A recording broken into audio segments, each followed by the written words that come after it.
रात के समय में सड़क बिल्कुल सुनसान था। अचानक गाड़ी का टायर पंचर हो जाने से सीमा बहुत डर रही थी। वह गाड़ी से निकलकर खड़ी हो गई ताकि किसी से मदद मांग सके। दूर से उसे एक मोटरसाइकिल आती दिखी। वह समझ नहीं पा रही थी कि उस मोटरसाइकिल वाले को रोके या नहीं। मोटरसाइकिल वाला खुद ही रुक गया। जब सीमा ने डरते हुए उसे अपनी समस्या बताई तो उसने कहा, मेरा नाम सूरज है, आप चिंता ना करें, मैं टायर बदल देता हूँ। कुछ ही देर में उसने दूसरा टायर लगा दिया। सीमा बोली, मैं आपको कितने पैसे दूं? सूरज ने बोला, मैंने ये काम पैसे के लिए नहीं किया है, बल्कि आपकी मदद करने के लिए किया है।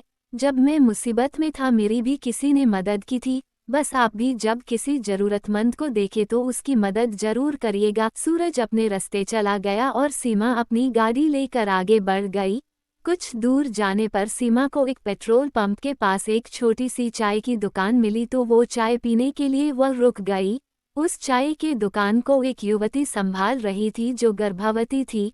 उसे देखकर लग रहा था कि उसकी माली हालत ठीक नहीं थी। सीमा ने उससे बात की तो ये बात सही साबित हुई। सीमा ने चाय पीने के बाद 100 का नोट दिया और जब तक वो युवती पैसे लाती तब तक सीमा अपनी गाड़ी लेके चली गई थी। उस युवती को कुछ समझ में नहीं आया।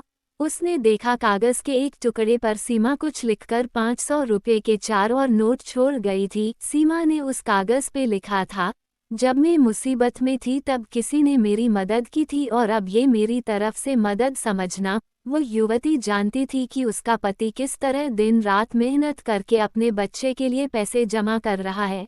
जब वो युवती घर लौटी तो उसने देखा कि उसका पति काम से आकर थक कर सो गया था।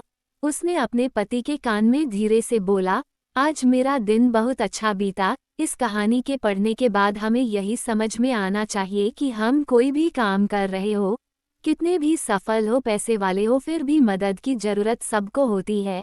आपका दिल साफ और मेहनतकश होना चाहिए। प्लीज़ हमारी कहानी को लाइक और सब्सक्राइब अवश्य करें। धन्यवाद।